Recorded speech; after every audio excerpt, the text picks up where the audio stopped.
Hey guys, how you going? Hope you're all doing very well. This evening I'm going to be doing yet another movie review, so hopefully you find this one interesting. This movie is an action/horror film from the United States, English language, released in the year 2020, directed by William Eubank, and this film is called Underwater.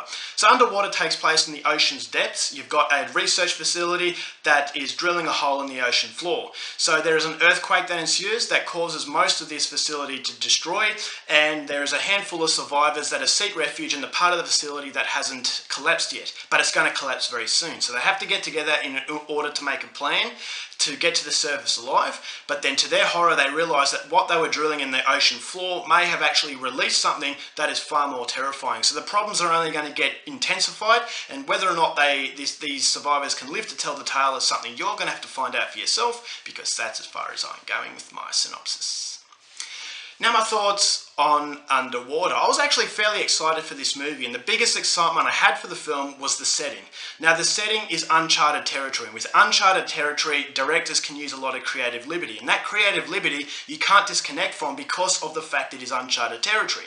Now, this is a movie that takes place in the ocean, and the ocean, a lot of the ocean we haven't explored yet, and so you can't necessarily say these creatures or these monsters don't exist. And so uncharted territory creates a lot of suspense, it creates a lot of uncertainty, and that is far scarier than something that we've explored and something that you know is there. And another director and another film that did this so well was Alien, Ridley Scott. Set place in outer space, and because so much of outer space hasn't been explored, again, you can use that creative liberty. You can't disconnect yourself as much as you can with other horror films.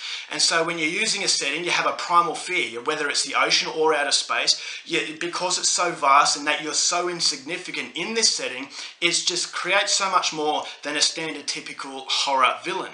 And so this is a film that does have a lot of atmosphere. It has a lot of uncomfortable qualities to it that actually made it a film that should have been absolutely fantastic. And that's what made Alien fantastic, is that you do have nasty things that happen, you do have things that you can see, but there is so much more that you can't see that is far more terrifying, is that they're so isolated, help is not around the corner. And so this is like a completely different world. You know, the ocean and outer space, it may as well be completely foreign, because we don't know exactly what is out there, and so these creative liberties can create a mouldering sort of monster within the psyche of the viewer. So I think that Underwater, that's the biggest plus that this movie has going for it, and that is the enticing quality that the movie had for me to go and watch it. I'm not usually into these mega budget horror films, but I thought if this movie was done right, it could have been one of those movies that I really, really liked. But unfortunately, this is a film about the ocean's depths, but the content of the film has the depth of a puddle. And that's ultimately the curse of these mega budget movies, and this is the reason why I steer clear of these mega budget films, is because it's all about extravagance as opposed to creating a solid story and solid characters. And this is the reason why lesser budget can be a blessing in disguise, is because you're forced to use characters, you're forced to use stories to set yourself out from everyone else. But with these big budget movies, it's all very superficial. It's all about basically appealing to a broad audience, as many people as you can, and as many people as you can that have differing sort of attention spans. If it's a younger audience member, they want to see explosions. They want to see all of these, Michael Bay tricks, in that it's all about special effects.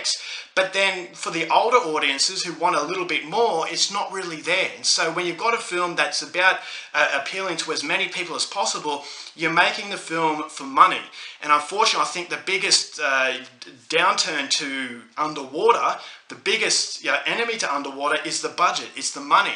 And you've got to make that money back. And so how are you going to make that money back? You're just going to splash explosions. You're going to splash really, far out impressive CGI, these special effects, and the special effects in Underwater were very good. And I will say that there were sporadic moments of very good horror set pieces, especially when these survivors actually go out into the water.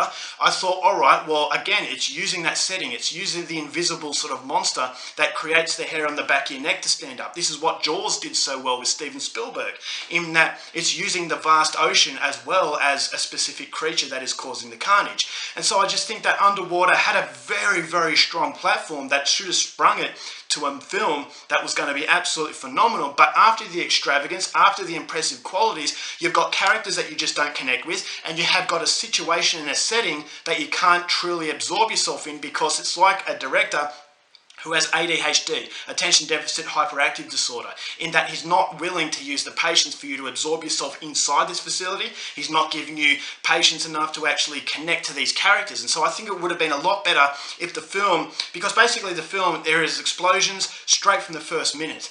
And so you're into the thick of things very, very quickly, and you don't get time to realise the family dynamics in this facility. You don't get time to absorb yourself in the sheer isolation and the hopelessness that they're actually facing.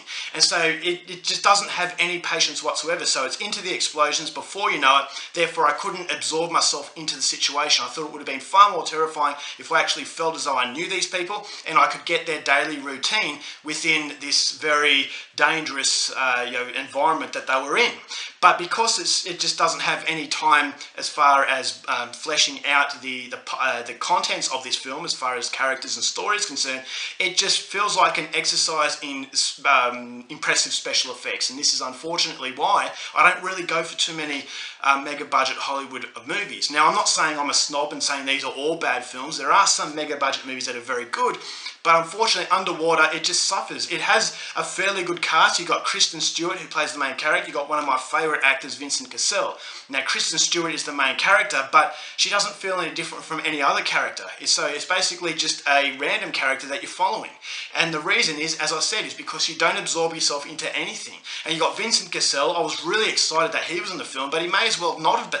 Is because I felt as though this, as I said, it was all about money. It was all about marketing the film with impressive names, but it wasn't going to give you decent performances from these actors. You go into a film and if you're not experienced with these actors, you want to know why these actors have so much hype and the credentials that they have, but the movie doesn't showcase that. It's basically showcasing a name to sell a film, and that's unfortunately the problem with the whole experience. So there are sporadic moments of impressive qualities, but it's not consistent enough to make a film that is going to last the test of time. If you're into special effect, extravagant sort of movies, then maybe Underwater is for you, but for me, I couldn't help but feel a massive sense of disappointment, because it could have been a brilliant movie had it concentrated on the areas that lower budget films concentrate on. And so it's a film that does have, it's set in the depths of the ocean, but it has the emotional depth of a puddle. Therefore, I will say skip the opportunity unless you're into the Michael Bay kind of films where it's all about explosions